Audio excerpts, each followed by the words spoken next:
படத்துல பார்த்தோம்னா நான் யார் அப்படின்றதுக்கு தெளிவா தெரிஞ்சு போச்சு. எந்த சக்தினாலும் அழிக்க முடியாத ஒரு ஆத்மா. அதை நீங்க உயிர்னு சொல்லலாம், ஒரு சக்தின்னு சொல்லலாம். நீங்க அதுக்கு என்ன வேணும், ஆன்மா, ஆத்மா, சோல், ரூ என்ன வேணா சொல்லலாம். அதுதான் நான்ன்றதை ரியலைஸ் பண்ணும். இரண்டாவது, ஒவ்வொன்றுக்கும் ஒரு இயற்கையான குணம் என்பது இருக்கு. மிளகாய்னா அதுக்கு ஒரு குணம் இருக்கு, இயற்கையானது.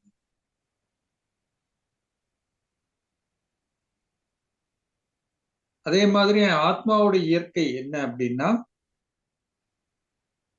அந்த 7 குணங்கள். அன்பு, அமைதி, சந்தோஷம், ஆனந்தம் இதுதான். இப்போ போன பாடத்துல பார்த்தேன்னு நினைக்கிறேன். இந்த உலகம் என்பது என்ன? ஒரு நாடக மேடை இல்லையா? இந்த உடல் எங்க கிடைக்குது? இந்த பூமியில, இந்த பஞ்சபூதங்களால இந்த உடல்ல கிடைக்குது. நம்ப ஆத்மா எங்க இருந்து வந்தோம் அப்படின்னா சிவலோகம் அப்படின்னு சொல்றோம். அங்க இருந்து இந்த உலகத்துக்கு நம்ம வந்தோம். இந்த உலகத்துக்கு வந்து இந்த உடல் என்ற ஆடையை எடுக்கிறோம். இந்த உலக சக்கரம் எவ்வளவு வருடங்கள்? 5000 வருடங்கள் அப்படின்னு பார்த்தோம். ஒரு இயற்கையுடைய நீதி அப்படின்னு சொன்னா எந்த பொருளுமே ஒரே நிலையில் இருக்காது. எது ஒண்ணுமே ஆனா அந்த முதல் நிலை எப்படி இருந்து உயர்ந்த நிலையாக இயற்கையாகட்டும், ஆன்மாவாகட்டும் எல்லாம். அப்போ ஆன்மா இங்க வரும் பொழுது அதோடைய இயற்கையான தன்மை 100% அந்த எல்லா குணங்கள் நிறைந்து இருந்தது. கேட்டீங்க இந்த உலகத்துக்கு நம்ம ஏன் வரணும், அதுக்கும் இதுக்கு என்ன கனெக்ஷன் கேட்க. இறைவன் சொல்றார் இது வந்து ஒரு நாடக மேடை. இதுல நம்ம எல்லாம் என்ன பண்றோம்? நடிக்கிறோம். இது ஆதியமும் அந்தமும் இல்லாத அனாதி நாடகம். எல்லாருக்குமே இந்த நாடகத்துல பாகம் இருக்கு. இந்த பாகத்தை நம்ம எல்லாருமே நடித்து ஆக வேண்டும்.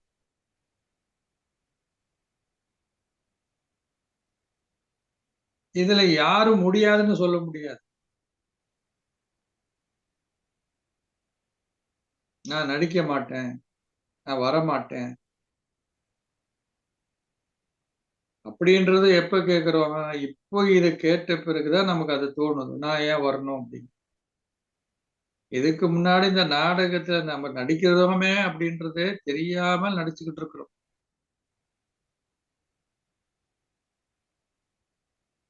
புரிஞ்சதுங்களா? இறைவன் சொல்லார் எனக்கும் இந்த உலக நாடக மேடையில ஒரு பாகம் இருக்கு. நானும் இந்த உலகத்துக்கு வர வேண்டும். நான் வந்து வராம இருக்க முடியுமா? அப்படின்னா இருக்க முடியாது. சரிப்பா, இதெல்லாம் யாரு இதெல்லாம் பண்றது? இறைவன் தான் படைக்கிறாரு. இறைவன் தான் இந்த உலகத்தை படைச்சாரு, இயக்குறாரு. ஆனால் இறைவன் என்ன சொல்றாரு? நானும் இந்த நாடகத்துல கட்டுப்பட்டிருக்கிறேன். நானும் இந்த நாடகத்தை மாற்றி அமைக்க முடியுமான்னா மாற்றி அமைக்க முடியாது. எப்படி ஆத்மாவாகிய உங்களுக்கு ஒரு பாகம் இருக்கோ, அப்படிதான் இந்த நாடகத்தில் எனக்கு ஒரு பாகம் இருக்கு.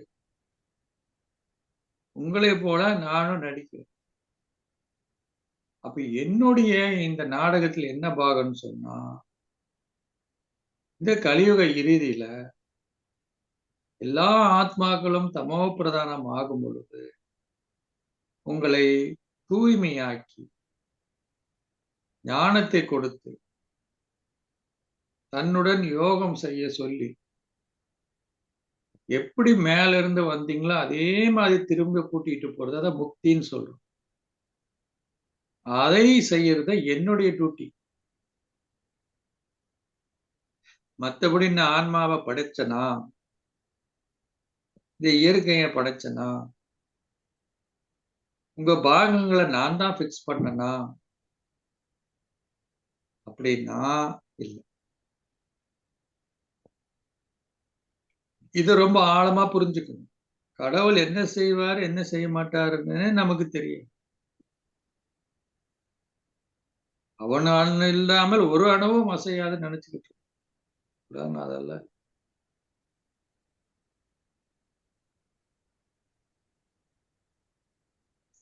இன்னொன்னு ஏன் இந்த உலகத்துக்கு வரணும்?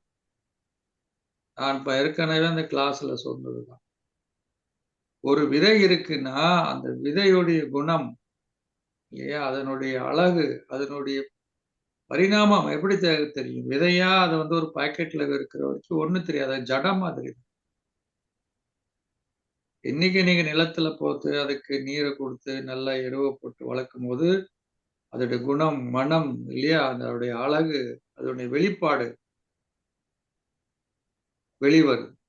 அதே மாதிரிதான் ஆத்மா மேல இருந்து அது ஒரு ஜடம் தான். நீங்க மேல இருக்கிறீங்களா இல்லையானே உங்களுக்கு தெரியாது. ஏன்னா அது சைலன்ஸ்.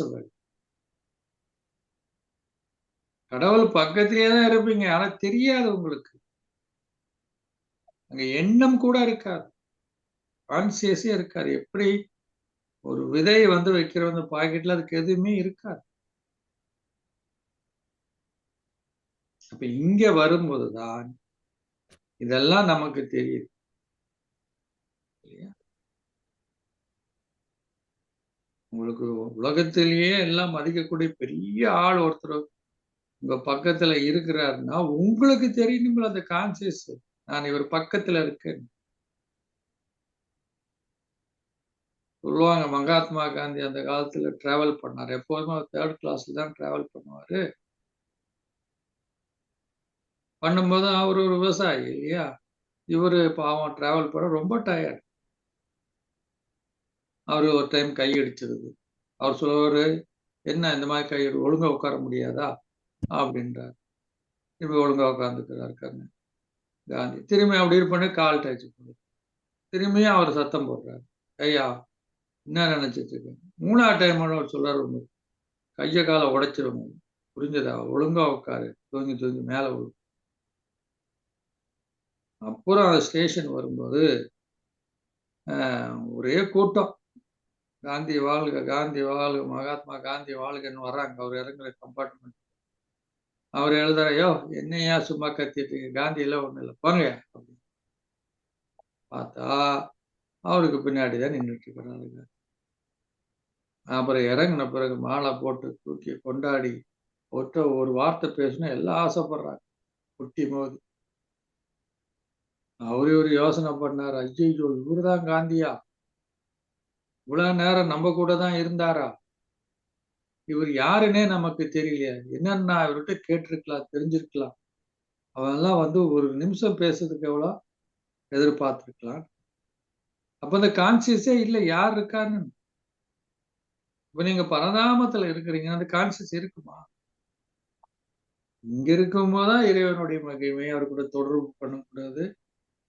அதீந்திரிய சுகம். இந்திரிய சுகத்துக்கு அப்பாற்பட்ட சுகம். ஆத்மா வந்து பரமாத்மா கூட தொடர்பு பண்ணக்கூடியது.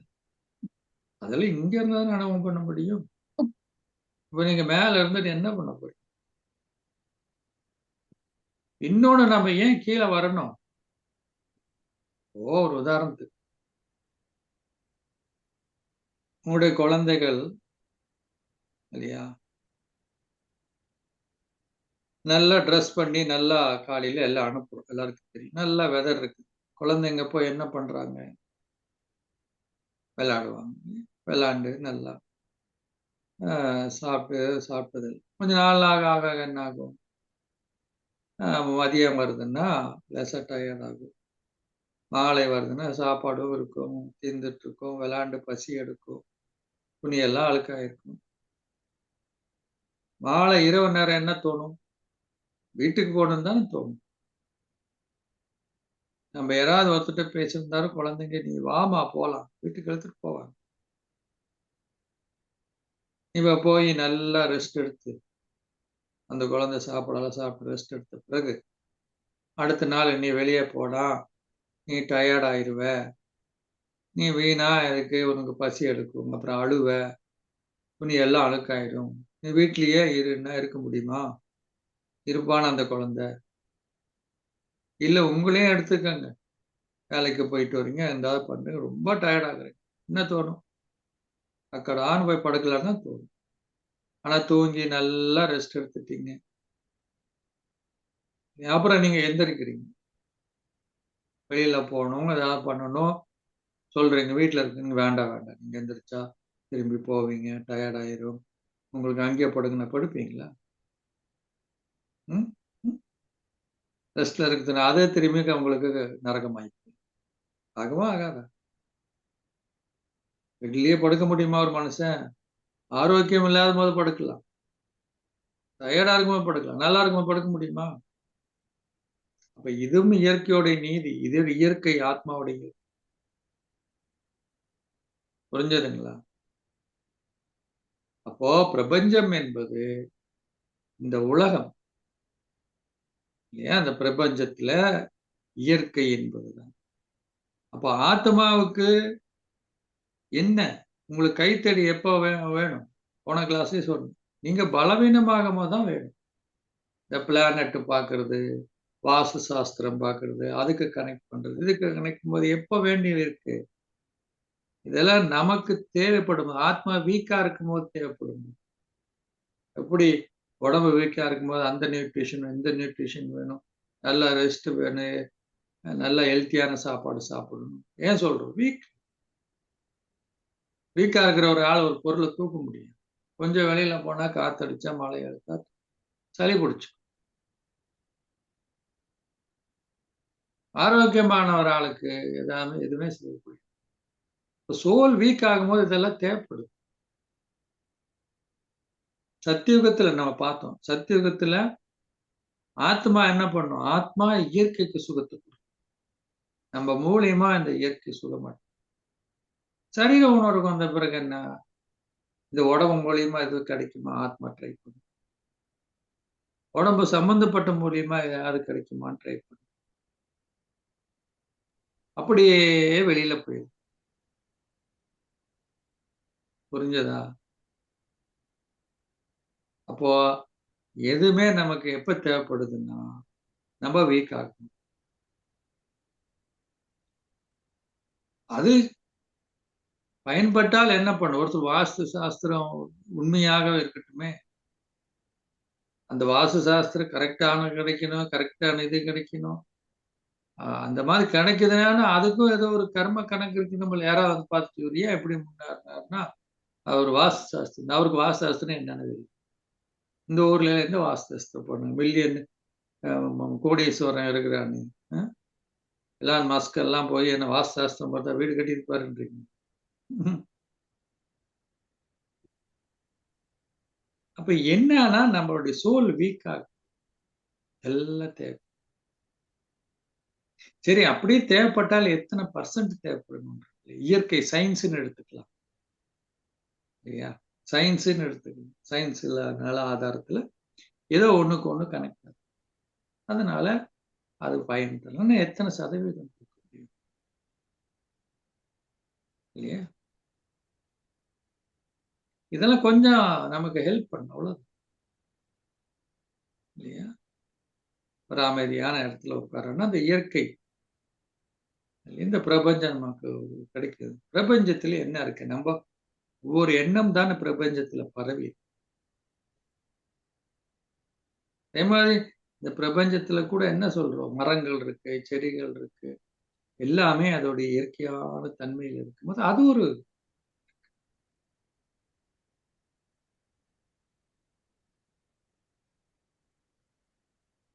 அப்ப சூக்ஷ்ம லோகம் என்ன? அப்படின்னு கேட்குறீங்க. அதுக்கு மேல சிவலோகம் இருக்கு. சூக்ஷ்மம்னா என்ன சொன்ன ஏஞ்சலிக் வேர்ல்டு. என்னது ஏஞ்சலிக் வேர்ல்டு? அதாவது இந்த பாடி அப்படி நான் சொன்ன ஏற்கனவே ஏஞ்சல்னா என்ன? சோலோடைய வைப்ரேஷன்.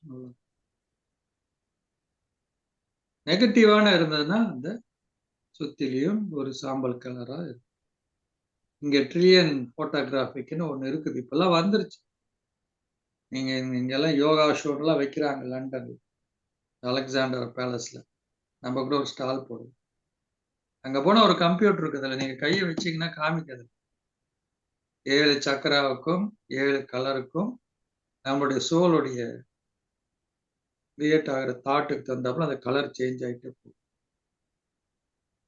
அதை வச்சே கண்டுபிடிப்பாங்க உங்ககிட்ட எவ்வளவு பாசிட்டிவ் இருக்கு, நெகட்டிவ் எவ்வளவு. ஸோ அதெல்லாம் வந்துட்டுது. அப்ப நம்ம சப்டல் பாடின்றது தான் அது. சப்டல் வேர்ல்டு இருந்து வேற ஒண்ணு, இந்த உடம்பு இல்லாத ஒரு. ஆனா அதுக்கு மேல இருக்கிறதா என்ன சொல்றோம்? Soul world, only soul. நான் சொன்னேன் சப்டல் வேர்ல்டு வரைக்கும் தான். நெக்ஸ்ட் பிறவிக்கெல்லாம் போகும்போது அங்க போய் அவங்களுக்கு எல்லாம் இதெல்லாம் பார்த்து உங்களுக்கு ஆனந்தமா இருப்பாங்க. ஆனா அவங்க கணக்கு இருக்கிறதுனால நீ திரும்பி கீழே போன்னு அனுப்பிச்சிருவாங்க. திரும்பி வந்தாகணும், பிறவி எடுக்கணும். புரிஞ்சதுங்களா?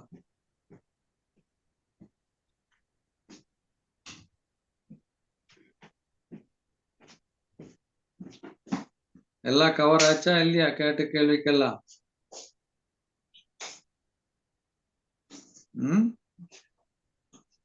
இறைவன் வேறு பிரபஞ்சம் வேறுன்றது கேள்வி. நான் சொல்லிட்டேனே. மற்றது ஆத்மா அந்த அந்த உடலை சுற்றுறது அந்த 10 நாளா 13 நாள் எடுத்தது. அதெல்லாம் எதுக்காக? ஆத்மாவுக்கு பாருங்க, இயற்கை மரணம் இருக்குதுன்னா அது உடனே அடுத்த செகண்ட்ல அந்த ஒரு தாயோட கர்ப்பத்துல அதுக்கு பாடி ரெடியா இருக்கும். போய் பிரவேசம் பண்ணிடு, எங்க கணக்கு இருக்கோ அங்க. 13 நாள்லாம் எதுக்கு வைக்கிறாங்கன்னா, அந்த வீட்டுல சத்தியுகத்துல உட்காந்து அழுந்துகிட்டு இருப்பாங்களா என்ன? சத்தியுகத்துல அழுக மாட்டாங்க. ஏன்னா அவங்களுக்கு நல்லா தெரியும் பாடின்றது ஒரு காஸ்டியூம், அவ்வளவுதான். அவங்களுக்கு புது ட்ரெஸ் கிடைக்குதுன்னா அவங்களுக்கு சந்தோஷம். அது இல்லாம அங்க அகால மரணம் இருக்கா? அகால மரணம் இல்லைன்னா நல்ல ஆரோக்கியமா 150 வயசு வரைக்கும் வாழுவாங்க. எந்த வகையான துன்பம் இருக்காது. இந்த கலியுகத்திலேயே வயசானவங்க பேரன் பேத்தி எடுத்து நல்லா ஒரு வருஷம் 80 வருஷம் 100 வருஷம் வாழ்றாங்களா? அவங்களுக்கு என்ன அழுகுறாங்களா வீட்டுல உட்காந்து? இருந்த வரைக்கும் நல்ல ஒரு வாழ்க்கை வாழ்ந்தாங்கன்னு மேல தாளம் அடிச்சு பூவெல்லாம் தூவி டான்ஸ் எல்லாம் ஆடி கூட்டிட்டு போறதுலயே என்ன? அப்ப சத்தியுகத்துல எப்படி இருக்கும்? இங்க என்னன்னா துக்கம், அகால மரணம். மனைவியை விட்டுட்டு இறந்துட்டு போயிடுவாங்க, கணவனை விட்டு இறந்து போயிடுவாங்க, சின்ன வயசுல இறந்து போயிடுவாங்க, சின்ன கை குழந்தையில இறந்துட்டு போயிடுவாங்க இல்லையா? குழந்தை திடீர்னு இறந்து போயிடும். அங்கெல்லாம் அப்படி இல்லை. பிறந்த ஒரு குழந்தை 150 வருஷம் வாழும். இடையில எந்த வகையான அகால மரணம் இருக்கு? பாம்பு கடிக்கிறதோ, ஆக்சிடென்ட்லயோ, நோய் வாய்ப்பட்டு இறக்குறதோ எதுவுமே கிடையாது. அதுக்கு பேர்தான் சொர்க்கம் இல்லையா? அப்ப அந்த 13 நாள்ன்றது என்னன்னா, இங்க மக்கள் துக்கமா இருக்காங்க, பாடி கான்சியஸ்ல இருக்காங்க. அப்ப அந்த துக்கமான நேரத்துல அவங்க எதோ சாப்பிடுறதுக்கோ பண்றதுக்கோ ஒரே ஒரு துக்கம் நிறைந்த ஒரு சூழ்நிலை இருக்கும். அப்போ அவங்களுக்கு எமோஷனலா சப்போர்ட் பண்றதுக்காக, இல்ல அந்த நேரத்திலேயாவது ஆன்மீகமா சில விஷயங்களை திங்க் பண்றதுக்காக, ஆன்மீக விஷயங்களை பண்றதுக்காக அந்த டைம்ல தான் என்ன பண்ணுவாங்கன்னா, இந்த மாதிரி ஆன்மீக விஷயங்களை யாரோ ஒரு குரு ஏதாவது ஆன்மீக விஷயங்கள் பண்ணுவாங்க, பூஜை புரஸ்காரங்கள் பண்ணுவாங்க இல்லையா? அந்த 13வது நாள்ன்றது அது வரைக்கும் அவங்களுக்கு சாப்பிட சமைக்க மாட்டாங்க, கொண்டு வந்து கொடுப்பாங்க. அப்ப கொஞ்சம் கொஞ்சமா ரெக்கவரி ஆவாங்க. அதுக்கப்புறம் அவங்க பழையபடி வாழ்க்கைக்கு திரும்புவாங்கன்றது தான். மற்றபடி ஆத்மா சோல் ராக்கெட்டு மாதிரி போயிடும். ஒரு செகண்ட் எங்க போகணுமோ அங்க போயிடும். அங்க போய் என்ன பண்ணணும்?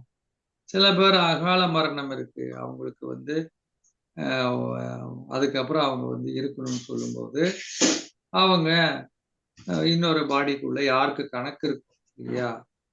பாடி அந்த கிடைக்கிற வரைக்கும் அப்படியே சுத்துறதாகவும், இல்லைன்னா யாராவதுக்குள்ள போய் புகுந்துக்கிறதாகவும் நம்ம பார்த்துருக்கோம்.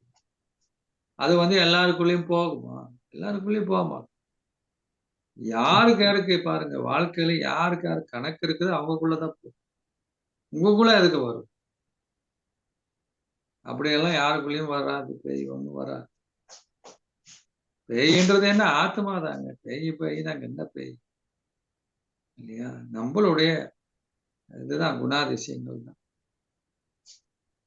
அந்த டைம் வரும்போது அந்த ஆத்மா என்ன ஆயிடும்? போயிடும். போய் இன்னொரு பிறவி எடுப்பாங்க. அந்த மாதிரி.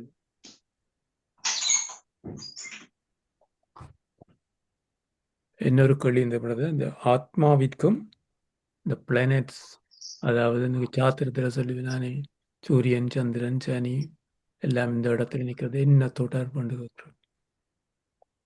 இதெல்லாம் பாருங்க. இந்த மாதிரி இயற்கையில இந்த பிளானட்ஸ் எல்லாம் இருக்குது இல்லையா? முதல்ல வந்து சூரியனை பூமியை சுத்தி தான் எல்லாம் இருக்குங்க. அதுக்கப்புறம் இப்ப சூரிய மண்டலம்ன்றாங்க. இப்ப 9 பிளானட்ன்றது இன்னைக்கு 14, 16 வந்து நிக்குது. தெரியுமா? அதெல்லாம் போச்சு. அப்போ பிளானட் வந்து இருக்கு. இல்லைன்னு சொல்ல முடியாது. இப்போ அமாவாசைன்னு சொல்றோம். அந்த பிளானட் கிராஸ் ஆகும்போது பூமி வந்து கொந்தளிக்கிறதுன்றது நம்ம, அதாவது கடல் வந்து கொந்தளிப்பு ஏற்படுதுன்னு சொல்றோம். எஃபெக்ட் ஏற்படணும் தானே.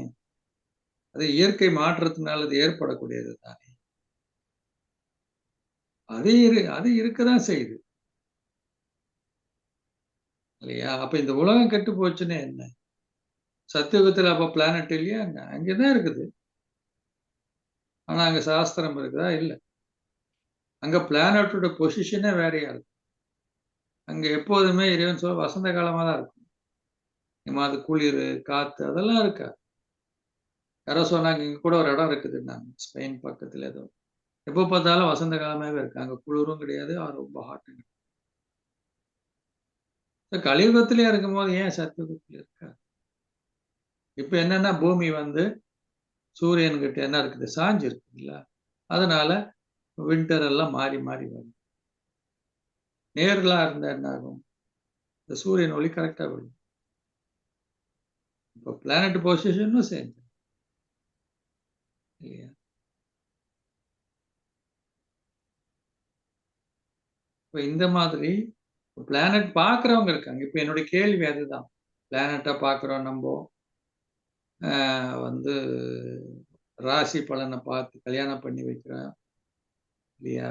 நம்ம ஊர்ல எல்லாம் தீக்காக்காரங்கன்னு இருக்காங்க. கடவுள் நம்பிக்கையே இல்லாதவங்க இல்லையா? அவங்க எல்லாம் என்ன பண்றாங்க? யமகண்டத்துல தான் கல்யாணம் பண்றாங்க.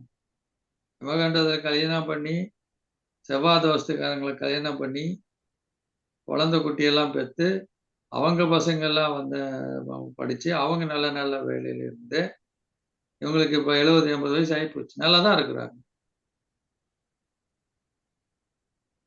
ஏன் கடவுளே கடவுளேன்னு வாரந்தோறும் கோயிலுக்கு போறவன் கஷ்டப்படுறான் இல்லையா? கடவுள் இல்ல, ஒண்ணும் இல்லன்றவன் நல்லா இருக்கான். ஏன்?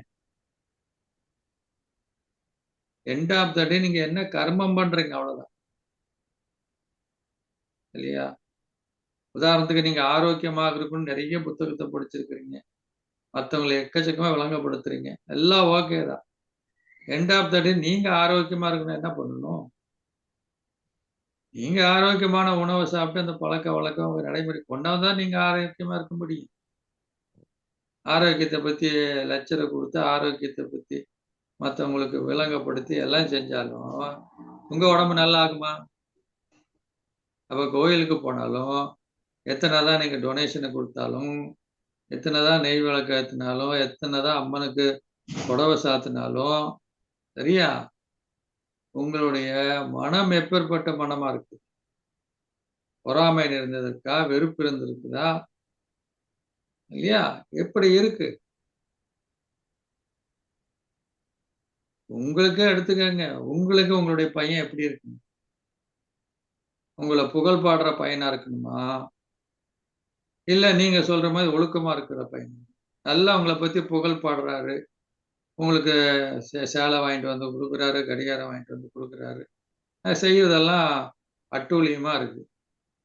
நீங்க உங்க பையன விரும்புவீங்களா? ஆனா உங்களுக்கு ஒண்ணுமே வாங்கி குடுக்க மாட்டேன்றாரு. எதுவுமே இல்ல. ஆனா ஒழுக்கமான பையனா இருக்கு. யார விரும்புவீங்க? அதனால இல்லையா? கடவுள் நம்பிக்கை இல்லாதவன் ஒவ்வொரு மதத்துல ஒவ்வொரு நம்பிக்கை இருக்குது. மத நம்பிக்கை இல்லாதவங்களே எக்கச்சக்கமா கோடிக்கணக்கான பேர் இருக்காங்க. அவங்க நல்லா இருக்கலாங்க இல்லையா?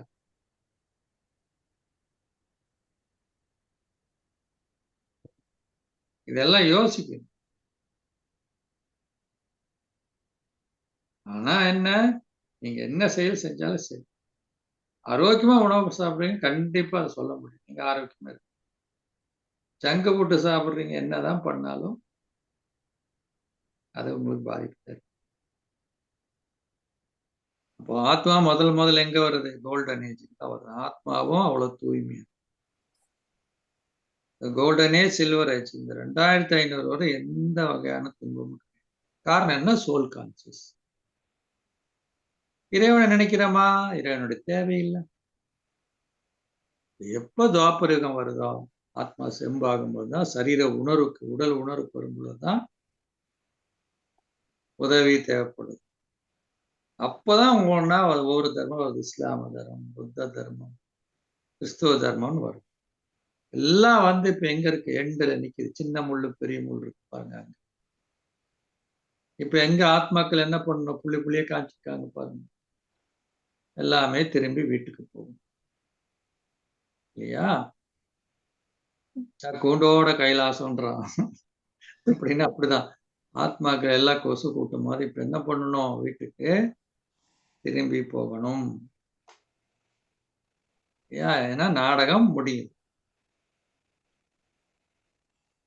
இதுவரைக்கும் நம்ம பார்த்தோம் இல்லையா? இப்ப ராஜயோக தியானம் பண்றதுனால நமக்கு எத்தன சக்திகள் கிடைக்குதுன்னா 8 சக்திகள். அந்த 8 சக்திகளுடைய படம் போடுங்கம்மா.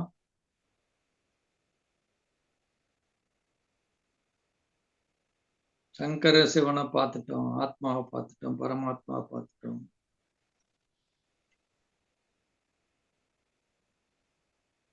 இந்த படத்த பாருங்க. சரி ராஜயோகம் தியானம் பண்றோம். பிரசன்ட் லைஃப்க்கு இது எப்படி பயன்படுமா இந்த யோகம் அப்படின்னா, கண்டிப்பா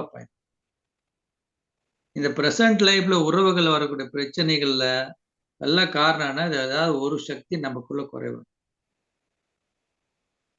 8 சக்திகள், அட்ட சக்திகள்னா 8 பவர்ஸ். அதாவது சோலுக்கு. இப்ப முதல்ல பவர் என்ன கிடைக்குது பாருங்க.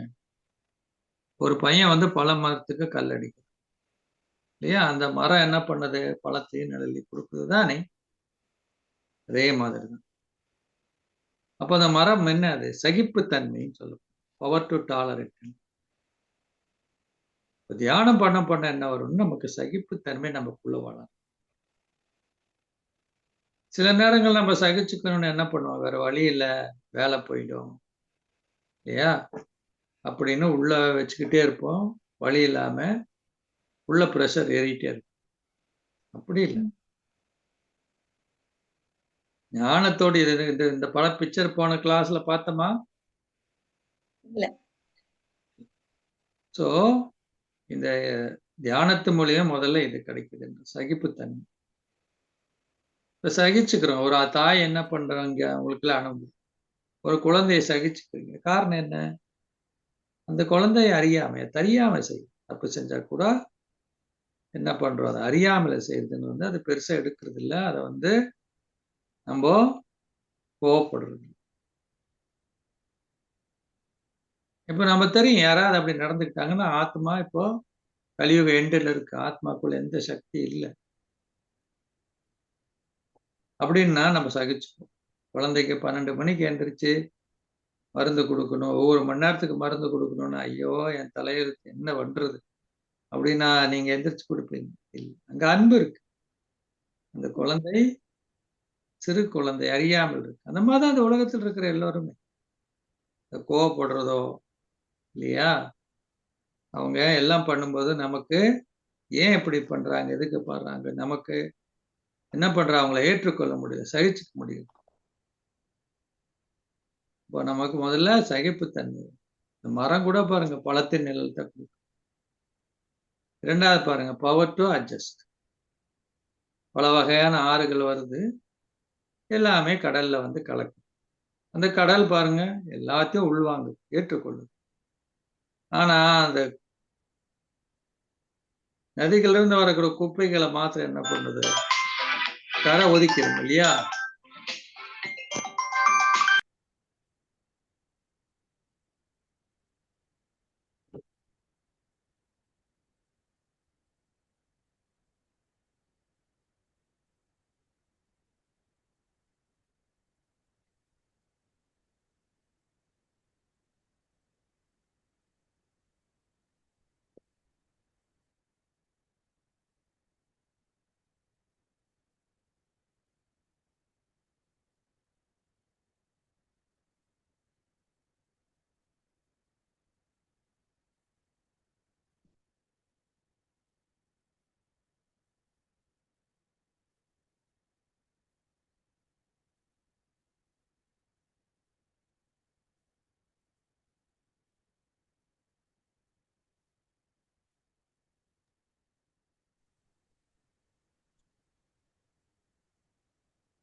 சோ இந்த படத்துல பாத்தீங்கன்னா அது என்னவாகுது வந்து எல்லாத்தையும் என்ன பண்ணுதுன்னா ஏத்துக்குது. ஆனா அதுகிட்ட இருக்க குப்பைகள் எல்லாம் என்ன பண்ணுதுன்னா கரை ஒதுக்குது இல்லையா. அப்ப இந்த உலகத்துல பல வகையான மனிதர்கள் இருக்காங்க, பல வகையான குணாதிசயங்கள் எல்லாம் இருக்காங்க. ஆனா நம்மளுக்கு தெரியும் இந்த நாடகத்தை பத்தி, இந்த ஆத்மாவுடைய பயணத்தை பத்தி. அதனால நம்மளாம் அவங்கள ஏத்துக்கிறோம். ஆனா அவங்ககிட்ட இருக்கிற குப்பைகளை இப்பதான் வந்து சேர்ந்திருக்கு அந்த குப்பைகள் இல்லையா, அதை வந்து நம்ம மனசுல வச்சுக்கிறது இல்லை, அதை ஒதுக்கிறது. அப்போ அதுதான் விநாயகர். விநாயகருக்கு ஏன் அவ்வளவு பேர் வயிறு காமிச்சிருக்காங்கன்னா அவர் எல்லாம் ஏற்றுக்கொள்ள முடியும். அதனாலதான் அவருக்கு விக்ன விநாசகர், புத்தி விநாயகர், சித்தி விநாயகர். அவருக்கு ஞானம் இருக்கு. அந்த மாதிரி நமக்கு ஞானம் இருக்கும் பொழுது யோகம் பண்ணும்போது அந்த சக்தி நமக்குள்ள. மூணாவது பாருங்க பிரித்தறியக்கூடிய சக்தி. ஒரு பொற்கொள்ளர்கிட்ட கொண்டு போய் கொடுக்குறோம், மார்வாடி கொடுக்குறோம்னா நகைய அடமானம் வைக்கிறான்னா கூட உடனே காசு கொடுக்க மாட்டாங்க. அது எத்தனை கிராம் இருக்கு, அது எத்தனை கேரட் இருக்கு, அதுக்கு எவ்வளவு பணம் கேட்குறீங்க, அப்படி உங்களுக்கு கொடுத்தா அவரு கட்டுப்படி ஆகுமான பல வகையாக, அதாவது கரெக்டா தெளிவா பகுத்தறிந்த பிறகுதான் அவர் வந்து உங்களுக்கு இவ்வளவு பணத்துக்குன்னா நான் ஒத்துக்கிறேம்மா இதை கொடுங்கன்னு வாங்க. இப்ப நம்ம வாழ்க்கையிலையும் ஏதாவது ஒண்ணுதான் நமக்கு பிரித்தறிய தெரியுதா. ஆனா நீங்க யோகா பண்ண என்னன்னா நீங்க தனித்தனியாக உங்களால பிரித்தறிய முடியும் அந்த விஷயங்கள். பிரித்தறிஞ்ச பிறகு என்ன பண்ணணும், ஒரு முடிவு எடுக்க முடியும். அப்ப பாருங்க 4வது சக்தி என்னன்னா பவர் டு ஜட்ஜ். நிறைய பேருக்கு வாழ்க்கையில் நமக்கு முடிவெடுக்க முடியுது. 10 பேரை கேட்பான் இப்படி செய்யலாமா வேண்டாமா. ஏன்னா நமக்கு புத்தி தெளிவா இல்லை, எங்கேயாவது எடுத்தா தப்பாயிருமான். இந்த காலத்துல அவங்களும் முடிவை சொல்றது இல்லை. ஏன்னா நம்ம சொல்லி நீங்க செஞ்ச கடைசியில் நம்ம மேல கை காமிப்பீங்கன்னு. சத்தியுகத்துல ஏதாவது வந்து இந்த மாதிரி குழப்பம் இருக்குமா. ஏன்னா எல்லாருடைய புத்தி ஷார்ப்பா. இப்ப முடிவெடுக்கக்கூடிய சக்தி என்பது ரொம்ப முக்கியம் இல்லையா. அதுக்கு புத்தி யோகான்ற. யோகா பண்ண என்ன ஆகும், உங்களுடைய புத்தி ரொம்ப ஷார்ப்பா. இந்த புத்தின்றத தராசு. செய்யலாமா வேண்டாவா, தவறா சரியா. அப்போ முடிவு உங்களுக்கு கரெக்டா. முதல்ல பகுத்தறியணும், முதல்ல சகிச்சுக்கணும், 2வது ஏற்றுக்கணும், அதுக்கப்புறம் ஏற்ற பிறகு அதுல பகுத்தறியணும், பகுத்தறிஞ்ச பிறகு ஒரு முடிவெடுக்கணும், முடிவெடுத்த பிறகு என்ன பண்ணணும், அதை செய்யணும் இல்ல. செய்யறதுக்கு நிறைய தடைகள்லாம் வரும் இல்ல. ஒரு குறிக்கோள் அடையணும் ஆசைப்படுறீங்க, ஆனா அந்த குறிக்கோள் அடைவதற்கு இந்த பயணத்துல எவ்வளவு தடைகள் வரும் இல்லையா. முடிவெடுத்துட்டீங்க தராசு மாதிரி. அதுலயும் முக்கியமான தடை என்னவா இருக்கும், நம்ம க்ளோஸ் ரிலேட்டிவ், ஃபேமிலியில இருக்கிற மெம்பர்ஸ், பிளட் ரிலேஷன் சொல்றோம், அவங்க ஏதாவது உடலை விட்டுட்டாங்க ஆத்மானா, அதை தாங்கிக்கிறது தான் ரொம்ப முடியும் இல்லையா. அதுதான் ஒரு பெரிய ஒரு இதா ஃபீல் பண்ணுவாங்க. ஆனா இப்ப தெரியும் ஆத்மா அழிவற்றது இல்லையா, ஆத்மா தன்னுடைய அடுத்த ஜேர்னிக்கு, ஆன்வர்ட் ஜேர்னிக்கு போகுது இல்லையா. இருக்கிற வரைக்கும் நம்ம நல்லது செஞ்சோமா இல்லையா, நல்ல வழியில அவங்களுக்கு நடத்தணுமா. நிறைய பேர் இருக்கிற வரைக்கும் ஒண்ணும் பண்ண மாட்டாங்க, செத்த பிறகு செலவைக்கலாமான்னு யோசிப்பாங்க. இறைவன் சொல்றாரு அது எதுக்கு. அப்போ வரக்கூடிய சூழ்நிலையில கூட கையாளுறது, தடைகளை நம்ம தாண்டி போவோம், அதோட சொல்லண்டு விட்டுற மாட்டோம், எல்லாத்தையும் நம்ம குறிக்கோளை அடைவோம். அவங்க போனாங்க, இன்னைக்கு நாளைக்கு நம்ம போகணும். அவங்க போறதுக்கு முன்னாடியே அவங்களுக்கு முன்னாடி இருந்தவங்க போனாங்க. இது இயற்கையோட நீதி தான். அடுத்தது பாருங்க, ஒத்துழைக்கக்கூடிய சக்தி. ஒரு பெரிய ஒரு மலையா இருக்கக்கூடிய இது கூட எல்லாரும் ஒரு விரல கொடுத்தா அதை சாதிச்சு காட்டும் இல்லையா. அப்போ மற்றவங்களுக்கு நமக்கு ஒத்துழைக்கவும் தெரியணும், மற்றவங்களுடைய ஒத்துழைப்பை வாங்கி ஒரு காரியத்தை சக்சஸ் பண்ணவும் தெரியும். அந்த மாதிரி ஒரு ஒத்துழைக்கக்கூடிய சக்தி நமக்குள்ள வளரும். அடுத்தது பாருங்க, ஆமை. அது என்னது, புலனடக்கும் சக்தின்னு சொல்றோம், வித்ட்ரான். ஆமைக்கு ஆபத்து வந்தா என்னுடைய உறுப்புகள்ல உள்ள சுருக்கிடும், சேஃப்டி ஆயிடும். அந்த ஓடு அவ்வளவு ஸ்ட்ராங்கா இருக்கும். ஒரு வண்டியை ஏறி போனா கூட அதுக்கு ஒண்ணும் ஆகாது, ஏன்னா அது பாதுகாத்து தன்னை. அப்ப செல்ஃப் கண்ட்ரோல் நமக்கு வரும். உடம்பு கிடையாம மனசு கிடையாம நான் பார்த்துக்கிறதுக்கு என்னைக்கு செல்ஃப் கண்ட்ரோல் இருக்கா இல்ல. சாப்பிடக்கூடாதுன்னா சாப்பிட்டுறாங்க, அப்படிதானே. பேசக்கூடாதுன்னா பேசுறோம், ஏன்னா நமக்குள்ள கண்ட்ரோல் கிடையாது. தியானம் பண்ண அதுக்கு செல்ஃப் கண்ட்ரோல் நமக்கு வரும். அடுத்தது பாருங்க, பவர் டு பேக்கப். எல்லாத்துக்கும் தயாராகக்கூடிய, நாளைக்கு ஃப்ளைட்டுக்கு போறோம்னா இன்னைக்கு எல்லாமே ரெடியா வச்சிருப்பீங்க. நமக்கு தெரியும் இந்த உலக நாடகத்தை பத்தி, நம்மளுடைய டிராமாவை பத்தி நல்லா என்ஜாய் பண்ணி பிளே பண்ணுவோம். ஆனா நமக்கு தெரியும் என்னைக்கு இருந்தாலும் இது என்ன, அது ஒரு வாடகை வீடு தான், நம்ம சொந்த வீடு மேல. அதனால என்ன பண்ண மாட்டாங்க இல்லையா, ஒரு விஷயத்தை அங்கேயே முடிச்சிருவாங்க, விஸ்தாரத்துல போக மாட்டாங்க. ஆபீஸோட முடிஞ்சிடும், வீட்டுக்கு கொண்டு வரக்கூடாது. வீட்டுல இருக்கிற விஷயத்தையும் ஆபீஸுக்கு கொண்டு போகக்கூடாது. இப்ப என்ன நடந்துட்டு இருக்குது, ஆபீஸ்ல தப்பா வேலை பார்த்தோம்னா கேட்பாங்க, எங்க வீட்டுல பிரச்சனையா. வீட்டுல சாயங்காலம் வந்து சிறுன்னு கடுக்கடுன்னு இருக்காருன்னா ஆபீஸ்ல பிரச்சனையா. ஏன்னா ஆபீஸ் விஷயத்தை எங்க கொண்டு வந்துடுறோம், வீட்டுக்கு இருக்க பிரச்சனைய வைண்ட் அப் பண்ண அதை அங்கேயே விட்டுருது, லெட் இட் கோ அப்படின்னு. இந்த மாதிரி 8 சக்திகள் நமக்குள்ள இருக்குன்னா இந்த உலகத்துல யாரு கூட எந்த மூலையிலயும் நீங்க வாழலாம். ஏன் இன்னைக்கு வாழ முடியல, ஏன் இன்னைக்கு கல்யாணம் பண்ணி நிறைய டைவர்ஸ் கேஸ் ஆகுது, இதுதான். ஏன்னா யாருக்குமே சகிச்சுக்கிறது இல்லை, ஒருத்தர் சகிச்சுக்கிறது இல்லை, அவங்கள ஏற்றுக்கிறது இல்லை. ஏன் அவங்க அப்படி இருக்காங்க, இப்ப தெரியும் நமக்கெல்லாம். ஆத்மா பாடம் கேட்டணும் தெரிஞ்சது, ஒரு ஆத்மாக்குள்ள 5 வகையான குணாதிசயங்கள் டெவலப் ஆகுது. அவங்க வீடு, ஜெனட்டிக்கு இல்லையா, அவங்க குடும்பம், சமுதாயம், அவங்களுடைய மனோ சக்தினாலேயே நல்லதை கெட்டதா மாத்திக்கிறாங்க, நல்லதை கெட்டதை நல்லது மாத்துறாங்க. இல்லைன்னா கேரியான் சன்ஸ்கார் இல்லையா, போன ஜென்மத்து. இதெல்லாம் தான் அப்படி. அப்ப இந்த ஞானமும் நமக்கு இருக்கிறதுனால நம்ம கூட இருக்க பார்ட்னரும் ஏன் நமக்கு இருக்கிற ஃபேமிலி இருக்கிறவங்க நம்ம ஏற்றுக்கொள்ளணும்,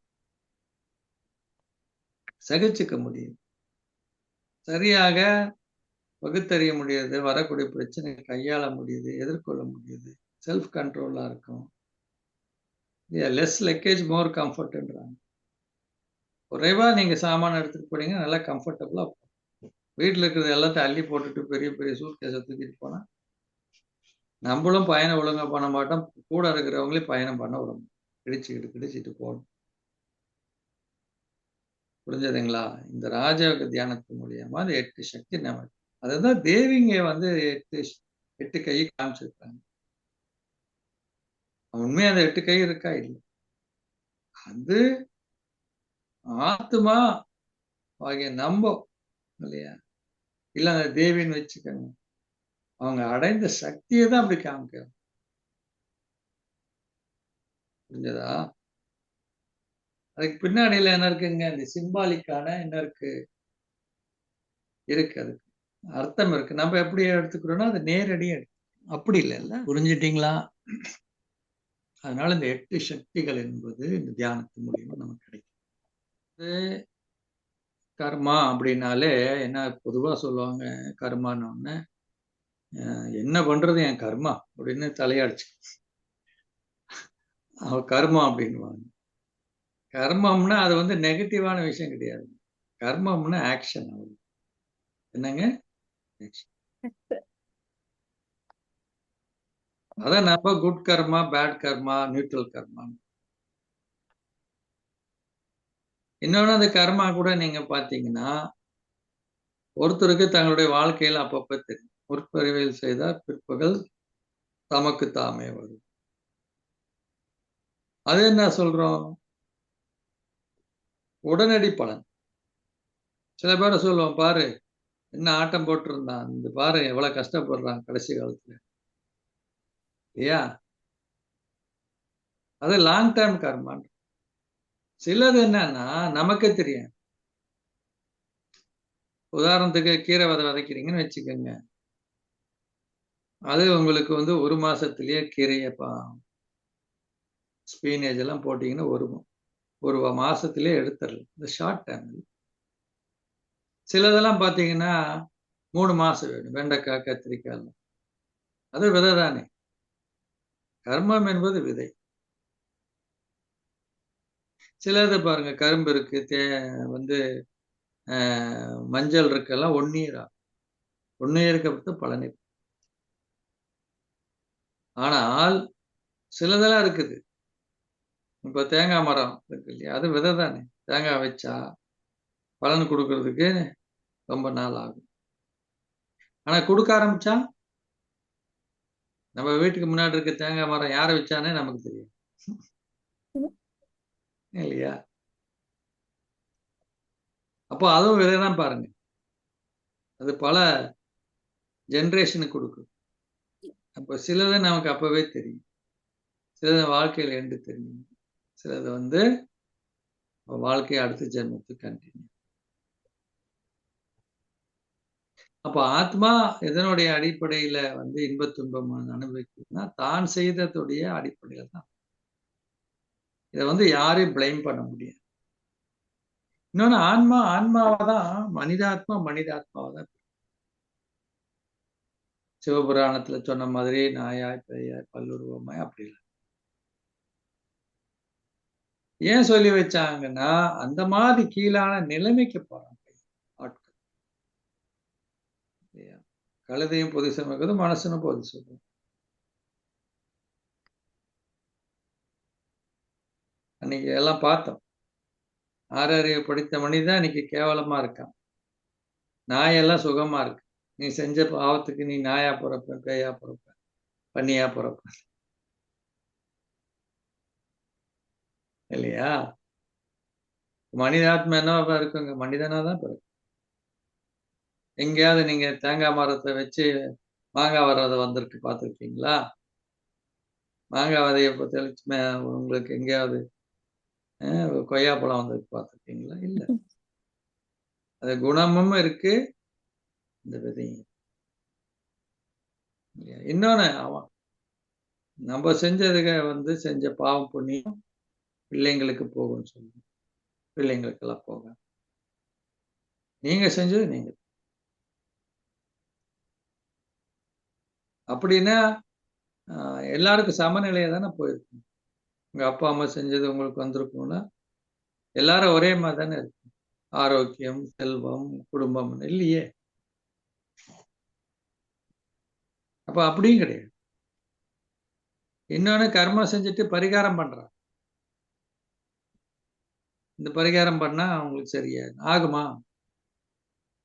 பரிகாரம் பண்றீங்கன்னு அதுக்காக நீங்க வஸ்திர தானம், அன்னதானம் ஏதாவது பண்ணுனா கூட அதுக்கு பலன் இருக்கு உங்களுக்கு. ஆனால் நீங்க ஏற்கனவே ஏதோ செஞ்ச பாவத்துக்காக பாவத்தை தீர்க்கறதுக்காக இப்படி தானம் தர்மம் பண்றீங்க. அது முடிஞ்சு போன முடியாது. ஆனா ஞானம் இருக்குதுன்னா நம்ம அது ஏன் எதுக்குன்னு கேள்வி கேட்க மாட்டோம். அவங்கள அக்செப்ட் பண்ணிக்குவோம். அப்ப நமக்கு சுமை இருக்காது பாரம். ஓகே, நம்ம அக்செப்ட் பண்ணாத போது அது பெரிய சுமையா தெரியும். ஏற்றுக்கொள்ளத்தன்மை. புரிஞ்சுக்கிட்டீங்களா? மனிதாத்மாவை தான் பிறக்கும். யாருக்கும் எந்த சம்பந்தம் கிடையாது. தனியாக வந்தேன்னா தனியா. இதெல்லாம் தான் நமக்கு பெரிய டவுட் இல்லையா? ஆத்மாக்கு ஆண் பெண் இருக்கா? இல்ல. இந்த உடல்ல தான் என்ன ஆகுது? வரும்போதுதான் ஆண் பெண். அதனால அம்மா அப்பா பண்றதும் போகாது இல்லையா? மனிதாத்மாவா தான் பிறக்கும். இந்த மாதிரி பரிகாரம் பண்ண யாருக்காவது நான் அப்படி இல்லை.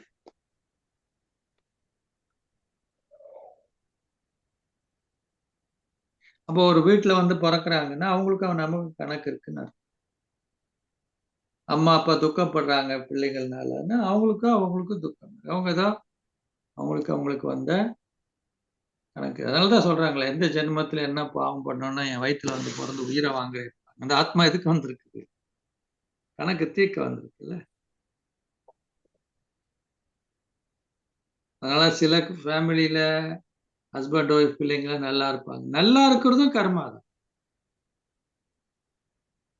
இல்லையா?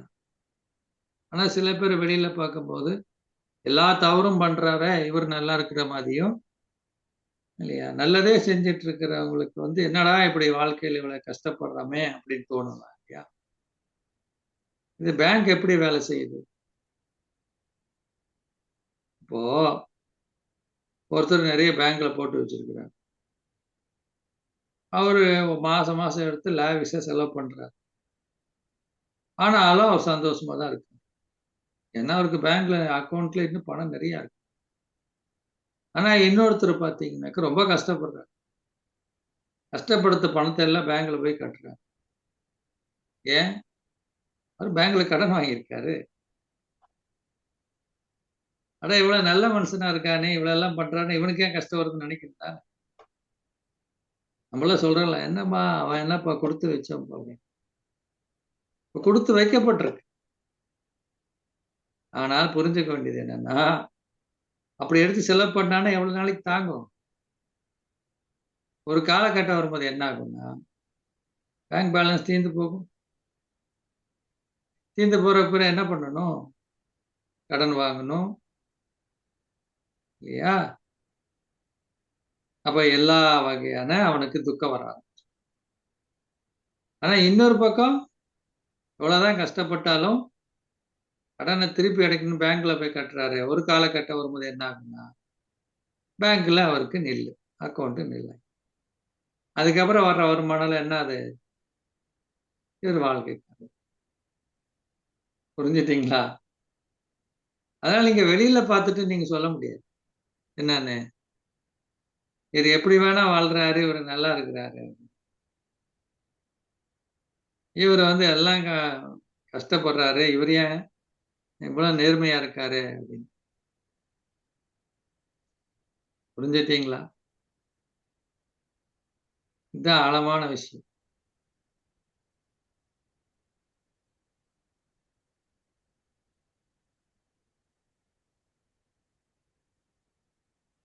அப்ப என்னுடைய ஆதாரம் என்னன்னா நான் செய்யக்கூடிய இதுதான் பரிகாரம் என்பது அதுதான். அப்படி உங்களுக்கு எல்லாத்தையும் சரி பண்றவங்க இருக்கிறாங்கன்னா எத்தனை பேர் நான் வாங்க உங்களுக்கு எல்லாம் சரி பண்ணி கொடுக்குறேன்றாங்க. அவங்களே அவங்க கர்மத்தை தீர்த்துக்கலாம்ல. அவங்க எதுக்கு உங்ககிட்ட பைசா வாங்கி அவங்க உங்களுக்கு சரி பண்றேன்னு சொல்லணும். அவரே அவருடைய இதை வச்சு பரிகாரத்தை வச்சு அவர் எல்லா கஷ்டத்துல இருந்து கோடீஸ்வரன் ஆயிடலாம். இப்ப இதுல இருந்தே தெரியுது இல்ல. சில நேரத்துல ஒரு இடத்துக்கு போயிருப்பாங்க, அவருடைய கர்ம கணக்கு முடிஞ்சிருக்கும், அவரும் உனக்கு எல்லாம் நடக்கும் போகணும், எல்லாம் நல்லாவே நடக்கும்.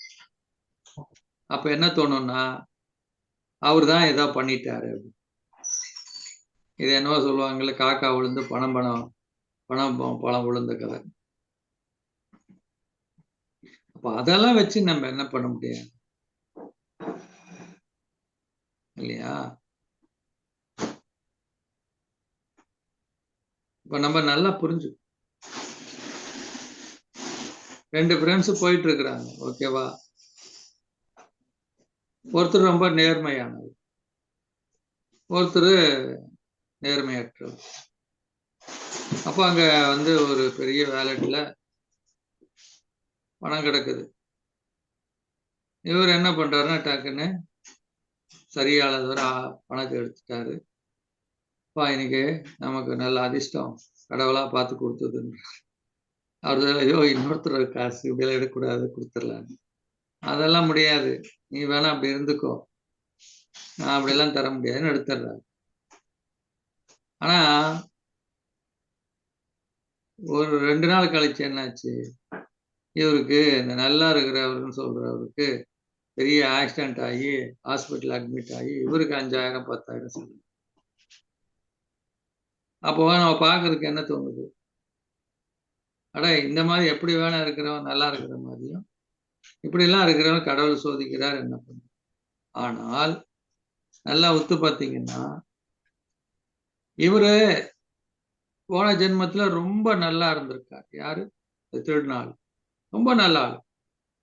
ஒரு காலகட்டத்துல வரும்போது அவர் யோசனை பண்ணாரு, இப்படி எல்லாம் இருந்தா பொழைக்க முடியாது, குடும்பத்தை காப்பாற்ற முடியாதுன்னு அவரு தன்னுடைய ஓன் மனசக்தினால இந்த மாதிரி தவறான வழிக்கு போனார். அதனால என்ன ஆச்சு, அவர் சேர்த்து வச்ச கணக்கெல்லாம் தீர்ந்து போச்சு. புண்ணிய கணக்கு அவருக்கு அங்க 1000 ரூபாய் கிடைக்கிறது இல்ல, 5000 கிடைக்கிறது இல்ல, 50 லட்சம் அவருக்கு கிடைக்க வேண்டிய இடத்துல அவர் கணக்கு வழக்கெல்லாம் பார்த்து அவருக்கு 5000 தான் கிடைச்சிருக்குது.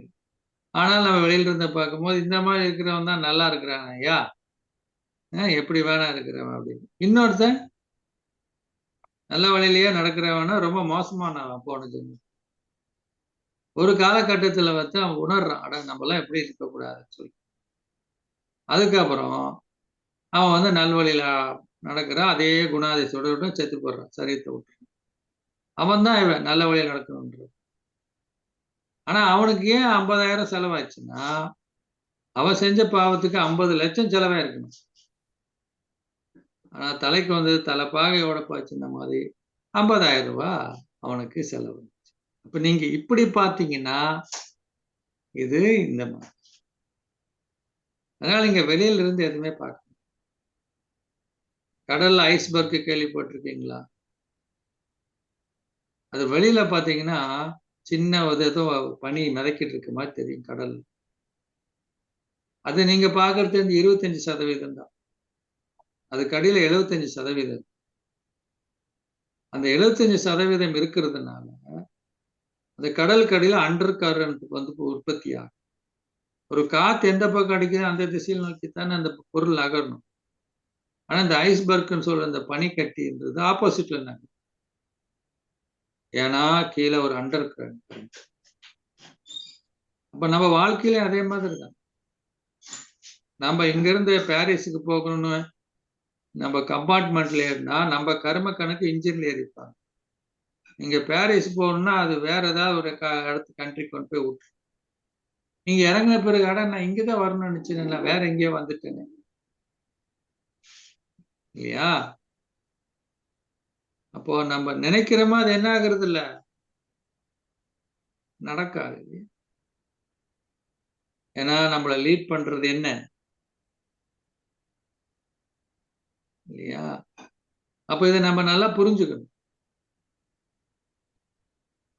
நம்ம என்ன செய்யறோமோ அதுதான் என்ன ஆகும், வருமே தவிர்த்து இந்த மாதிரி வெளியில இருந்து பாக்குறத வச்சுட்டு நீங்க என்ன பண்ண முடியாது, டிசைட் பண்ணும். பாருங்க உங்க ஃபேமிலியில உங்க சுத்தி இருக்கிறவங்கள பாருங்க,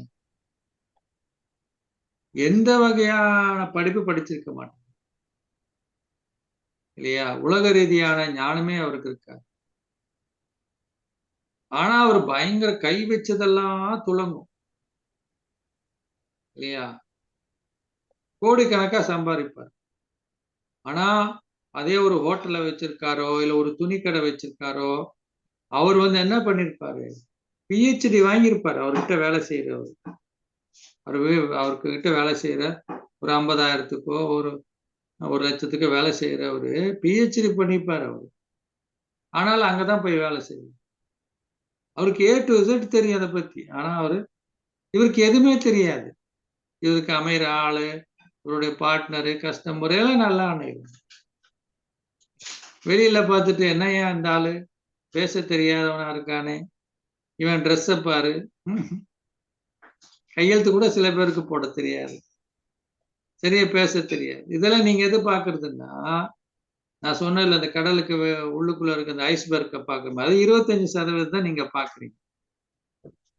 அப்ப 75% நம்ம செய்த கர்மா தான் அவனை அந்த வழி கொண்டு போச்சு. அதே மாதிரி இன்னொருத்தர் நல்ல ஸ்டைலா நல்லா வந்து நல்லா ஷேவ் பண்ணி எல்லாம் ட்ரெஸ் எல்லாம் போட்டு நல்லா நீட்டா டிக்டாக்கா வராரு, இல்லையா? பார்த்தா உங்களுக்கு அது 25% நல்லா படிச்சிருக்கிறாரு அப்படி இப்படி. ஆனா ஏன் அவர் ஷைன் பண்ண முடியல? இது 75% அவருக்கு எப்படி போனா அது வேற பக்கம். அதனால எங்களை வெளியில யாரையும் வச்சு நீங்க எடை போடவே முடியாது.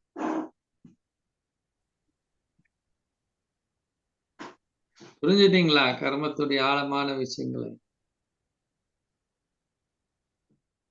நமக்கும் இறைவனுக்கும் ஏதோ ஒரு நல்ல கணக்கு இருக்கு, தொட்டா எல்லாம் ஞானத்துக்கு வந்திருக்கும், இல்லைன்னா வந்திருப்போமா? இல்லையா? நீ இப்ப எந்த ஊர்ல இருக்கிறீங்க, அந்த ஊருக்கு அந்த இடத்துக்கு பக்கத்து வீட்டுக்காரங்களுக்கு வேலை செய்யற இடத்துக்கு எல்லாத்துக்கும் சம்பந்தம் இருக்கு. நீங்க புலம்பெயர்ந்து போனாலும் பாருங்க, உங்க ஃபேமிலி இருக்கிற ஒவ்வொரு மெம்பரும் ஒவ்வொரு இடத்துல இருக்கிறாங்க, அப்படித்தானே? ஏன்? இந்த ஆத்மாவின் கணக்கு இருக்கு. இப்பவோ உங்க கணக்கு நீங்க இருக்கிற இடத்த விட்டுட்டு அமெரிக்கால கணக்கு இருக்குன்னா அங்க போயிருவீங்க சொய்யின்னு. ஏதோ ஒரு காரணம் சொல்லு, ஏதோ ஒரு காரணம் வரும். ஆனா உங்களுக்கு கணக்கு இல்லை, இங்கதான் இருக்கணும், நீங்க தலைகளா நின்னாலும் அங்க போய் செட்டில் ஆக முடியாது. இங்க வந்து பாருங்க, சில பேருக்கெல்லாம் வந்து அசைன்மெண்ட் அப்ளை பண்ணும்போது சில பேருக்கெல்லாம் எந்த வகையான கஷ்டம் இல்லாம கிடைச்சது. சில பேருக்கு எல்லாரும் இங்க இருக்கிறவங்க சொந்தக்காரங்களா இருப்பாங்க, எல்லாம் ட்ரை பண்ணி எல்லாம் பண்ணுவாங்க, பெரிய பெரிய ஆளா இருப்பாங்க, ஒண்ணும் கிடைக்காது. அப்ப என்ன அங்க என்ன இழுக்குது? அவங்களுடைய கணக்கு. அதனால நீங்க எதை வச்சுமே என்ன பண்ண முடியாது, எடை போட முடியாது. எல்லாத்துக்கு பின்னாடியும் இது. அப்ப கர்மா கணக்குன்றது என்ன? கர்மானா வாயில பேசுறதா இல்ல இது பண்ற செயல்படுத்த அடிக்கிறதா குத்துறதா? அது கிடையாது. கர்மம் என்பது ரொம்ப ஆழமானது.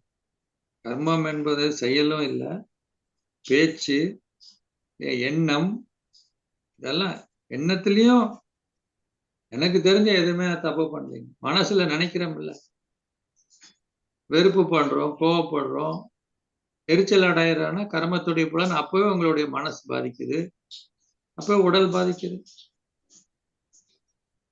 நீங்க ரொம்ப பாசிட்டிவா இருக்குன்னு அப்பவே உங்க மனசு அமைதிப்படுது, உடல் ஆரோக்கியமா இருக்கு. அப்ப கர்மத்துடைய பலன் தானே. அதனால கர்மம் என்பது செயல் மாத்திரம் கிடையாது, பேச்சும் கர்மம் தானே, இல்லையா? பார்க்கறதே கர்மம், கேட்கறதே கர்மம், சிந்திக்கிறதே கர்மம், எண்ணமும் கர்மம் தான். ஒருத்தர் கொலை பண்ணிடுறாரு, என்ன சொல்றாரு, அதே ஆள் இன்னொரு ஆள் என்ன சொல்றாரு, வர்ற கோபத்துக்கு ஒன்று கொலை பண்ணிருக்கேன் அப்படின்னு வாயில சொல்றாரு.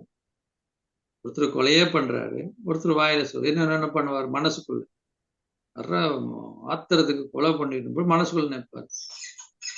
இப்ப என்னாச்சு, எல்லாமே கர்மம் தான். என்ன அந்த ஆத்மா கூட இந்த ஆத்மா கொஞ்சம் ஸ்ட்ராங்கா இருக்க தொட்டு அவர் செஞ்சிட்டாரு, அவரு வாயில சொன்னாரு, இவர் மனசுல வச்சுக்கிட்டார். ஆக எல்லாருமே என்ன பண்ணிட்டாங்க, கர்மம் செஞ்சுட்டாங்க. புரிஞ்சதா? அப்ப எண்ணத்தில் கொண்டு வருவது கூட கர்மம்.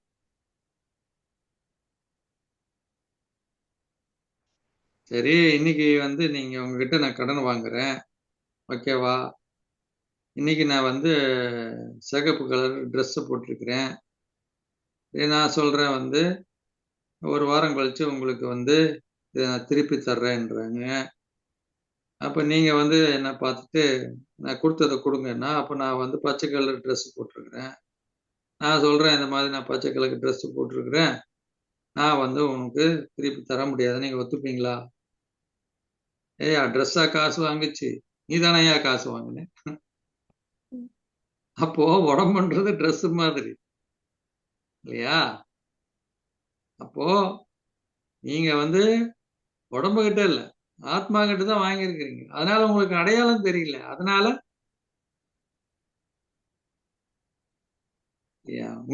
உங்க நீங்க கடன் வாங்கியிருக்கீங்க, தீர்க்க முடியலன்னு என்ன பண்ண முடியும் இல்லையா? தீர்க்க முடியலன்னா அது கண்டினியூ பண்ணும் தானே. அதனாலதான் இருக்கும்போதே நம்ம என்ன பண்ணணும், உங்க ஒய்ஃபா வராங்க, உங்க ஹஸ்பண்டா வராங்க, பிள்ளைகள் வராங்கன்னா அவங்க கிட்டதான் நிறைய பெரிய கணக்கு இருக்கு. அப்ப நீங்க நீங்க அவங்க கிட்ட நல்ல சுமூகமா நடந்துக்கணும். உங்க அதிகாரத்தையோ உங்களுடைய இதையோ காமிக்க கூடாது யாருக்கும். இல்லைன்னா தொடர்ந்து வந்துட்டு தான் இருப்பாங்க. அப்போ நம்ம தான் அதை புரிஞ்சுக்கணும் இல்லையா?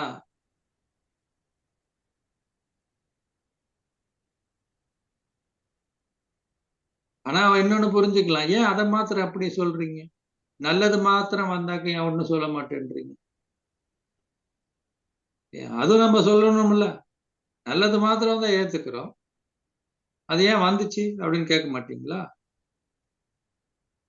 அப்ப நல்லது வர்றது உங்களுக்கு அதையும் நீங்க அந்த மாதிரி தான் எடுக்கணும். நல்லது மாத்திரம் வந்தா காலரை தூக்கி விட்டுக்கிறோம்.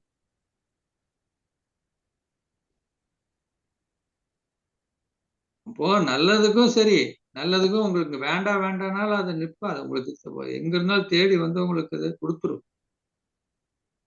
அப்ப சிம்பிளா புரிஞ்சுக்க வேண்டியது என்னன்னா, என்னுடைய ஒவ்வொரு செகண்ட்ல நடக்கிறது என்னன்னா, அது என்னோட முதல்ல அக்செப்ட் பண்ணுங்க. அதை ஏன் ரிஜெக்ட் பண்றீங்க? நல்லது நடக்குதுன்னா அதை அக்செப்ட் பண்ணுங்க. அது யாரும் கிடையாது.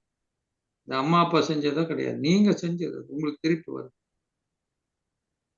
கர்மத்துடைய விதி பிரகாரம் நீங்க நல்லது செஞ்சுட்டு அதை வேண்டாம்னு சொன்னாலும் கடவுளே நினைச்சா கூட தடுக்க முடியாது. அது உங்களுக்கு வரும் தான். அப்ப நல்லதானாலும் சரி, கெட்டதானாலும் சரி. புரிஞ்சுங்களா?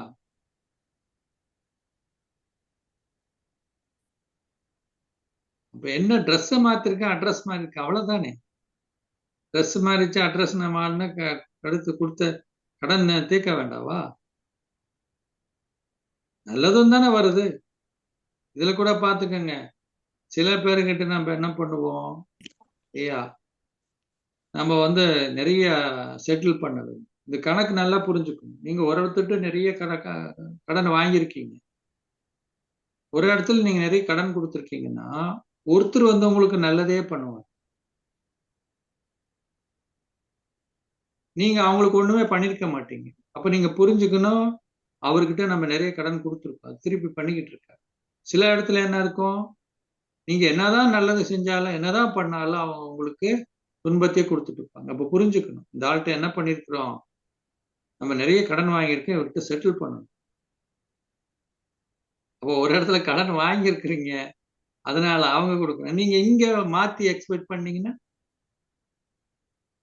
நீங்க கடன் வாங்கியிருக்கீங்க, வாங்கியிருக்காரு வாங்கியிருக்கிறாரு, நீங்க அவரு திரும்பி திரும்பி கேட்டா ஆனா நீ வாங்கல, நீங்க கொடுத்து நீங்க என்ன பண்ணிருக்கிறீங்க, அவர்கிட்ட இருந்து வாங்கியிருக்கீங்க. அதனாலதான் உங்களுக்கு அது. நீங்க என்னதான் செஞ்சாலும் அவங்க என்ன பண்றாங்க, இது பண்றாங்க. இப்ப இதையும் புரிஞ்சுக்கணும் நம்ம.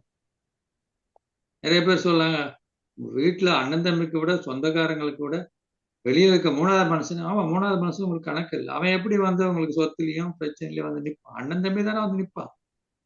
வந்து தீர்க்கறதுக்கே அதுக்கு தானே வந்திருக்கிறாங்க. இப்ப இந்த உறவெல்லாம் என்ன ஆச்சுக்குங்க, ரொம்ப நெருக்கமான கணக்கு. நல்லபடியா முடிச்சுக்கணும். ஆனா சில பேர் பாருங்க, நல்ல அன்பா நல்லா இருக்கிறவங்க இருக்காங்க. அதனால கணக்குன்னு சொன்னா உடனே நெகட்டிவ் நடக்கிறது மாத்திரம் ஏன் வருதுன்னு கேட்கக்கூடாது. பாசிட்டிவ் நடக்கும்போது ஏன் வந்துச்சு, எனக்கெல்லாம் வரக்கூடாது அப்படின்னீங்களா?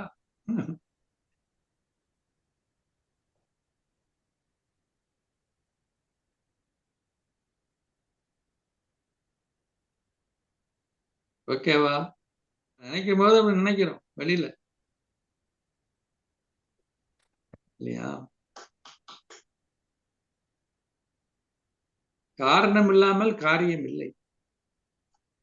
காரணம் இருக்கு.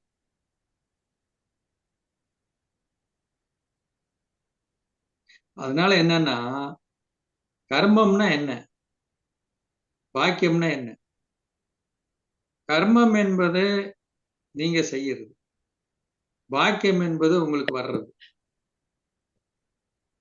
இப்ப வந்து ஒரு பால் அடிக்கிறீங்க செவுத்துல, சரியா? இந்த பால் வருது, அது திருப்பி நீங்க எப்படி அடிக்கிறது? ஒவ்வொருத்தர் உங்களுக்கு ஒருத்தர் பண்றாரு, ஒருத்தர் வந்து ரியாக்ட் பண்றாரு, அதாவது சத்தம் போடுறாரு, பேசுறாருன்னா அதை வந்து நீங்க செய்த பாக்கியத்துடைய விஷயத்தினால, நீங்க செய்த கர்மத்தினுடைய விளைவு தான் அது. இப்ப இதை மாத்தணும்னா என்ன பண்ணணும்? இது உங்க கையில இருக்குது. அவர் பேசுறத நீங்க வந்து கருப்பு பால் அடிக்கிறாருன்னா, அதை நீங்க வந்து திரும்பி கருப்பை திருப்பி அடிக்கிறதுக்கு பதிலாக நீங்க ஒயிட் எடுத்து அடிக்கலாம். இல்ல அந்த எண்ணத்தை நீங்க மாத்தலாம். அவர் அப்படி பேசுறாருன்னா நீங்க கூலா பேசலாம். உங்களுக்கு சாய்ஸ் இருக்கு. Life is a choice. நீங்க அப்படியே பண்றீங்கன்னா நீங்களும் கருப்பு பால் அடிக்கிறீங்கன்னு. சில பேர் சொல்லுவாங்க, அட நம்ம எவ்வளவுதான் பண்ணாலும் அவங்க மாறவே மாட்டாங்க. அப்படி இல்லை. நீங்க நிறைய கருப்பு பால் அவருக்கு அடிச்சிருக்கீங்க, அவர்கிட்ட ஸ்டாக் நிறைய இருக்கு. நீங்க இப்பதான் வெள்ளை பாலை தூக்கி எறியறீங்க. கொஞ்ச நாள்லயே நீங்க நல்லது செஞ்சுட்டு நல்லதே நினைச்சிட்டு, என்னையா இந்த மனுஷன் இவ்வளவு நல்லது நினைச்சா கூட செய்ய மாட்டேன்னு நினைக்கலாம். ஆனா நீங்க அடிச்ச அந்த கருப்பு பால் இதுக்கு முன்னாடி நிறைய இருக்கு. அப்ப என்ன பண்ணணும்? தொடர்ந்து நம்ம வந்து செஞ்சுக்கிட்டே இருக்கும்போது ஒரு காலகட்டம் வரும்போது என்ன ஆகும்னா, அவர்கிட்ட கருப்பு பால் அடிக்கணும்னு முயற்சி பண்ணாலும் அவர்கிட்ட இருக்காது. ஏன்னா நீங்க அனுப்புன நிறைய ஒயிட் பால் தான் இருக்கு. அப்போ உங்க கணக்கு என்ன ஆயிடும்? தீர்ந்துறதும், அவங்களுடைய உறவு முறை மாறிடும், அவங்களுடைய பிரச்சனைகள் தீர்ந்து. அதனால உடனடியாக நமக்கு பலனை நம்ம வந்து எதிர்பார்க்கிறோம்னா, அது கூட நம்ம என்ன பண்றோம்? இன்னைக்கே மாறணும், இன்னைக்கே செஞ்சிடணும். ஏன்னா நம்ம அனுப்புனது. அப்போ வர்றதே நம்மளுடைய செஞ்ச கர்மத்துடைய பாக்கியம், நல்லதற்கு கெட்டதற்கு. ஆனா அதை வரக்கூடியது நீங்க எப்படி திருப்பி அனுப்புறீங்கன்ற பொறுத்துதான். திருப்பி அனுப்புறது நம்ம கையில. அவர் கோபமா பேசினாரு, இல்ல அவங்க வந்து இது பண்ணி ஓகே வந்தது, அதை நான் இப்ப எப்படி அதை அனுப்புறேன்? ஒண்ணு என்ன பண்ணலாம், வந்த கருப்பு பாலை அப்படியே திருப்பி அனுப்பலாம், இல்லையா? இல்லைன்னா என்ன பண்ணும்? சில பேர் என்ன பண்ணுவாங்க, அப்படியே ரியாக்ட் பண்ணிடுவாங்க, சரியா?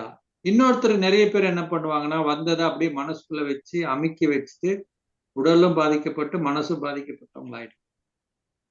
ஆனா இன்னொரு டைப் இந்த ஞானத்துக்கு வந்த பிறகு என்னன்னா, வந்த கருப்பு பாலை வெள்ளை பாலை மாத்தி அனுப்புறதுதான் ஞானம். உள்ளுக்குள்ளேயே வச்சுக்கிட்டீங்கன்னாலும் பிரச்சனை, கருப்பையே திருப்பி அனுப்புறீங்கனாலும் பிரச்சனை. ஆனா அதை வர்றதை வெள்ளையா மாத்துறதுதான் ஞானம். புரிஞ்சுக்கிட்டீங்களா? சரி, இப்போ நான் கமெண்ட்ரி போடுறேன், அப்படியே மெடிடேஷன் பண்ணலாம், இல்லையா? வந்து கர்மாவை பத்தி ஒரு கமெண்ட்ரி போடுறேன். ம்?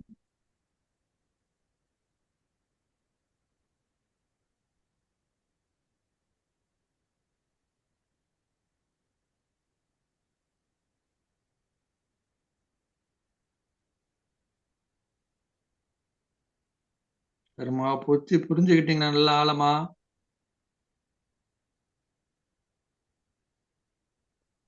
யாரும் ஒண்ணும் பேச மாட்டேன்றீங்களே.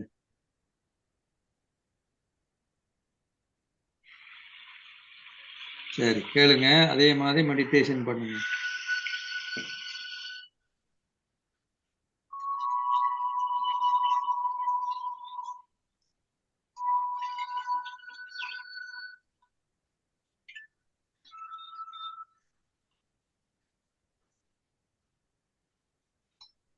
ஓம் சாந்தி. நான் ஓர் அமைதியான ஆத்மா, ஒரு சக்திசாலி ஆத்மா. சின்னஞ்சிறிய நட்சத்திரமான நான் பஞ்ச பூதங்களால் ஆக்கப்பட்ட இந்த பெண்ணம்பெரிய உடலை இயக்குகின்றேன். ஆத்மாவாகிய நான் எண்ணங்களை உருவாக்குகின்றேன். எண்ணங்கள் விதை போன்றவை.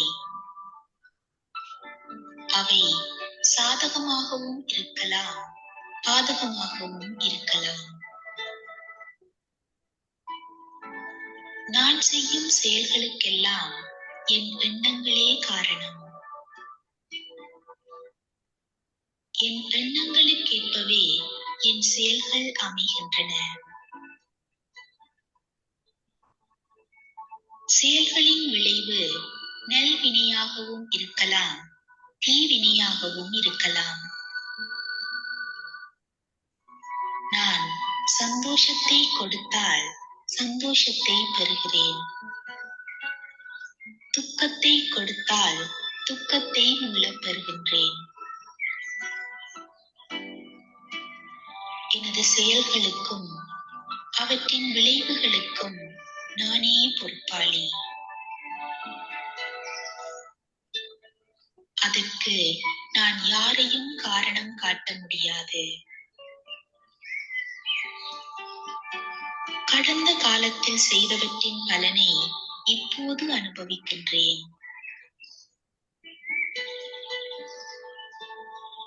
இப்போது செய்தவற்றின் பலனை எதிர்காலத்தில் பெறுவேன். எனவே நான் இப்போது செய்யும் செயல்களையும் அவற்றின் விளைவுகளையும் நன்கு அவதானிக்கின்றேன். அவற்றில் கவனம் செலுத்துகின்றேன். எனது ஒவ்வொரு எண்ணமும் நல்லதாக, பயனுள்ளதாக இருக்கின்றதா என்று அவதானிக்கின்றேன். எனது மனோபாவம், பார்வை, அதிர்வலைகள் எப்போதும் நல்லதாக இருப்பதில் கவனம் செலுத்துகின்றேன். எனது சுய தர்மமான அமைதியில் எப்போதும் நிலைத்திருக்கின்றேன். ஆத்மாவாகிய நான் என்னையே ஆள்கின்ற சுய அதிகாரியாக விளங்குகின்றேன். புலனங்கங்கள் எனது கட்டுப்பாட்டில் உள்ளன. நான் சக்திசாலி ஆத்மா. எனக்கும் பிறருக்கும் நன்மை தரும் செயல்களையே செய்கின்றேன். கடந்தவை கடந்துவிட்டன. ஆனால் இப்போது செய்யும் செயல்களால் எனது எதிர்கால விதியை நானே தீர்மானித்துக் கொள்கின்றேன். எனது செயல்களின் மூலம் எனது வெற்றியை, அதிர்ஷ்டத்தை நானே உருவாக்கிக் கொள்கின்றேன்.